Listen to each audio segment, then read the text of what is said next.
everyone, this is our final group presentation. And here is our group member, Shen Yu, Wang Sitong, Wang Xinyan, Wang Mengyan. This essay compares the fundamental contrast between the neoclassic growth model of slow and the endogenous growth theory of Romer in explaining long-run economic growth. Both theories, though recognizing the contribution of technology as well as capital accumulation, fundamentally vary in their treatment of technological progress, where Slow regards it as exogenous and Romer emphasizes its endogeneity via innovation and human capital. Based on Romer's model, we look at why Singapore's long-term growth in the economy outpaced that of Malaysia by investing in the research and development, pro-innovation policy, developing human capital, and institutionally robust frameworks. The comparison of the two Southeast Asian economies shows how endogenous resources like knowledge generation and technology transmission are capable of driving sustained expansion, with valuable lessons for developing nations shopping to adopt innovation-led development frameworks. The analysis draws attention to the policy relevance of endogenous growth theory in fostering sustainable economic development. So why Singapore experienced a faster economic growth compared to Malaysia? The first one is Singapore has higher R&D investment experienced faster technology growth leading to sustained growth. The second one is Singapore's policies encouraging innovation and entrepreneurship.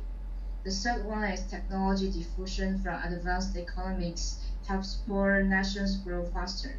Singapore leveraged this better. And the last one is institutions matter.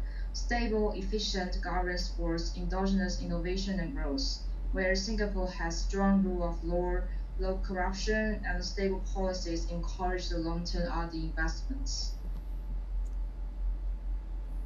This is a data analysis for comparison of economic growth data.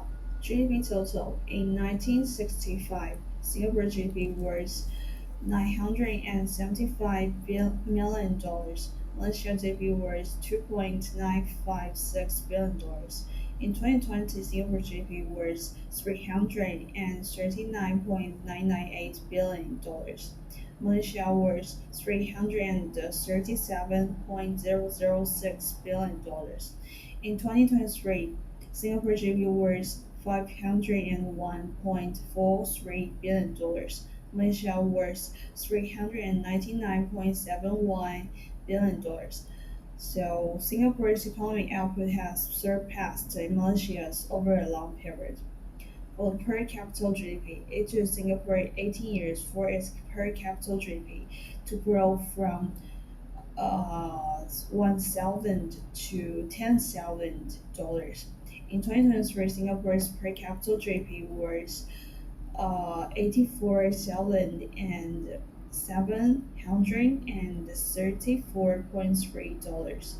Malaysia per capita GDP was 11,379.1 dollars. Singapore's per capita GDP is much higher than Malaysia's, which reflects the high quality and efficiency of its economic development. Next, I will introduce a comparison between Singapore and Malaysia in terms of research and development, investment, and technology innovation. First, let's look at investment in research and development. In 2020, Singapore's total research expenditure accounting for 2.16% of its GDP, while in Malaysia, the proportion was 0.95%, significantly lower than that of Singapore. This is indicated that Singapore places greater emphasis on and investment more in technology research and development. The second part is about the innovation policy. The Singapore government supports startups through the Startup Singapore Plan, providing funds, guidance, and networking resources. For instance, startups can receive up to 15,000 US dollars in funding as well as early stage capital, support to deep tech commercialization.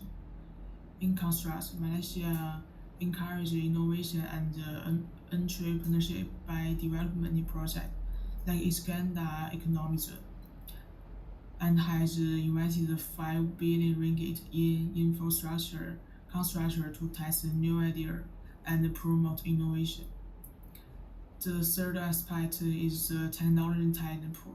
Singapore places great emphasis on talent collaboration and recruitment. It not only attracts top global talent but also provides excellent working and learning environments and invest heavily in education to support long-term economic growth. Although Malaysia has large labor force base, for example, the population of Johor will reach 4.2 million by 2024. It still lags behind Singapore in terms of cultivating and attracting high-end talent. In conclusion, Singapore has demonstrated greater competitiveness in the three aspects. Meanwhile, Malaysia is continuously striving to catch up. This is a technology diffusion and institutional environment. Technology diffusion, as an open economy actively attracts multinational corporations and advanced technologies through cooperation with advanced economies, accelerating the spread and absorption of technology. Its advantages geographic location, and good infrastructure, enabling it to better seize the opportunities brought by technology diffusion. Malaysia is also attracting foreign investment in technology, but it is relatively behind. For example, in the construction of digital infrastructure, such as data centers, although it has attracted a lot of investment in recent years compared with Singapore, it started later. For the institutional environment, Singapore has a stable and efficient governance structure, a strong legislation system, and low corruption levels. These factors provide a good guarantee for long-term R&D investment, attracting a large amount of domestic and foreign R&D funding. In the World Bank's Ease of Doing Business rankings, Singapore has always been at the top.